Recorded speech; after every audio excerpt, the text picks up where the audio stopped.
3.1.1 Una justicia penal híbrida, la instrucción criminal y la justicia castrense.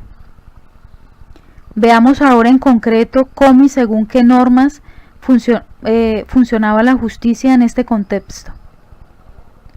El Código de Procedimiento Penal de 1971 era un cuerpo normativo de corte inquisitivo, en el que las funciones de investigación y juzgamiento no se encontraban completa y claramente diferenciadas, y todas eran desarrolladas por jueces.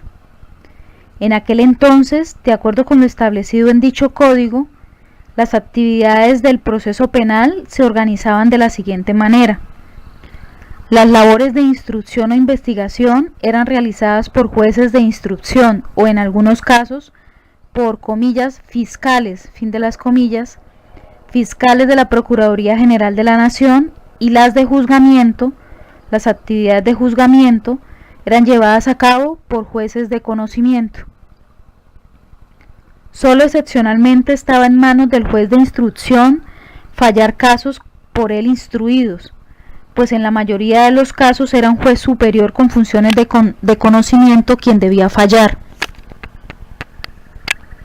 El juez de instrucción era entonces el encargado de abrir investigación formal o sumario, una vez conocida la noticia criminal, y tenía facultades para ordenar la práctica de pruebas y para calificar el sumario, es decir, decidía si la investigación daba lugar a una resolución acusatoria o a la cesación del procedimiento.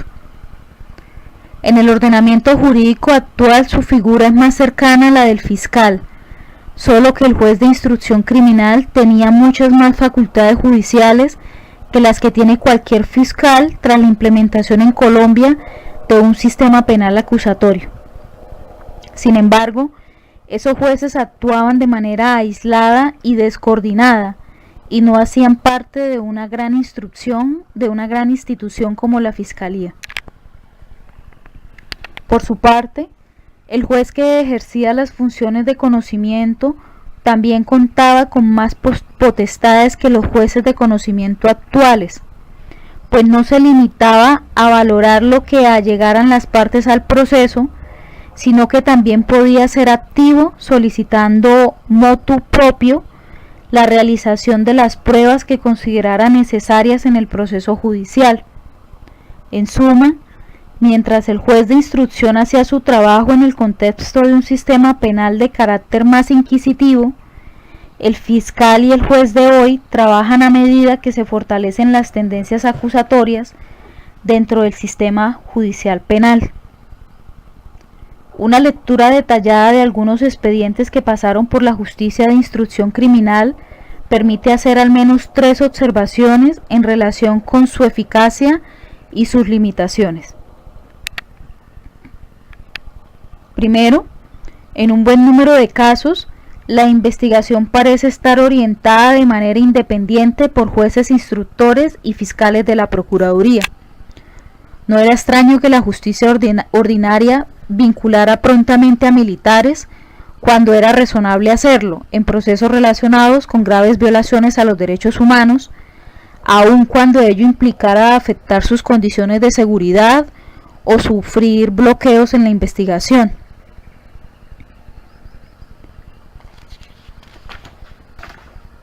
Segundo, la investigación criminal sufrió tremendas deficiencias en materia técnica e investigativa. 3 de esas deficiencias fueron particularmente notorias. Por un lado, por las condiciones particulares en que desempeñaban su oficio, pues era muy difícil para estos jueces recabar pruebas distintas de las testimoniales. Por otro lado, instrucción criminal no contaba con programas efectivos de protección de testigos. Mutuamente apuntaladas esas 2 deficiencias, terminan siendo los testimonios de personas expuestas a intimidaciones los que sirven de base a una investigación posiblemente condenada al fracaso. Y finalmente, la falta de especialización del juez de instrucción y el hecho de que actuaba en general en forma aislada le impedía concentrarse en estructuras complejas de criminalidad que estaban en la base de las graves violaciones a los derechos humanos que él investigaba. La tercera deficiencia es más bien una variable contextual. Se trata de la situación de excepcionalidad. Se trata de que la situación de excepcionalidad genera por sí misma mecanismos de impunidad. El control militar del orden público no configura un ambiente adecuado para el funcionamiento de la justicia, tanto por las restricciones que impone para adelantar efectivamente una investigación judicial, como por la reticencia con que la policía judicial se ponía a órdenes de la justicia en casos en los que posiblemente miembros de la fuerza pública estuviesen involucrados. Paralelamente al régimen procesal penal derivado del Código del 71, que a pesar de sus limitaciones se supone era la normatividad que debía regir en tiempos de normalidad, coexistían regímenes de excepción desarrollados a partir de las declaraciones de estado de sitio hecha por los gobiernos de este periodo. Como señalamos más arriba, estas declaraciones fueron muy frecuentes, pues los gobiernos vieron en ellas una posibilidad de usar al derecho penal como herramienta para hacer frente a los problemas de orden público del país. En particular, porque solían usarlas para sustraerle materias a la justicia civil y asignárselas a la castrense, lo cual se vio materializado en el restablecimiento de los consejos de guerra y en el aumento del número de delitos bajo la competencia de la justicia de los militares. Los regímenes de excepción ampliaron progresivamente el ámbito de la justicia penal militar. Al igual que el fuero penal, esta tenía como fundamento normativo la Constitución de 1886. A través de su artículo 170, la Carta señalaba que las Cortes Marciales o tribunales militares eran los entes competentes para conocer de los delitos cometidos por militares en servicio activo de conformidad con el derecho del Código Penal Militar. A su vez, se entendía que de allí se desprendía una excepción al principio general de igualdad ante la ley, que daba también sustento constitucional a la existencia del fuero militar. El fuero, entonces, como explicaremos con mayor detalle ulteriormente, era entendido como una prerrogativa con que contaban los militares, prerrogativa según la cual debían ser juzgados por jueces especializados en el derecho militar y en cortes constituidas para tal fin. La justicia militar, entendida como una jurisdicción especializada para el juzgamiento de los militares por los delitos que éstos puedan cometer con ocasión del servicio, estaba entonces referida en la Constitución de 1886 únicamente al juzgamiento de militares. Sin embargo, el asesinato de Jorge Eliezer Gaitán y los demás hechos ocurridos el 9 de abril de 1948 darían lugar a que la Corte Suprema de Justicia sostuviera que las violaciones a la ley militar por parte de civiles implicaba que estos debían ser sometidos a las sanciones previstas en ella. Este recurso fue retomado el 21 de mayo de 1965 por medio del decreto 1290 del gobierno del presidente Guillermo León Valencia, en el que, tras la declaración de estado de sitio reconocido por el decreto 1288 del mismo año, comillas, se le dio competencia a la justicia penal militar para investigar y sancionar por el procedimiento de los consejos de guerra verbales varios delitos y conductas antisociales definidos y castigados por la ley penal común, con miras a reprimir rápida y severamente estos ilícitos cuya frecuente comisión ha producido grave y justa alarma social. fin de las comillas, donde el informe Bastallá cita a partes del decreto 288 del año 1965, generado durante la presidencia de Guillermo León Valencia.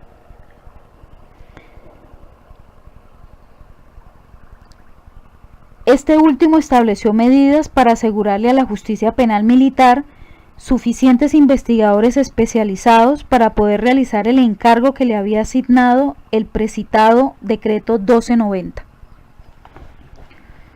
Puede distinguirse dos tendencias en relación con las asignaciones que, por medio de decretos de excepción, le hizo el gobierno a la justicia penal militar respecto al juzgamiento de civiles. Se pueden distinguir dos tendencias.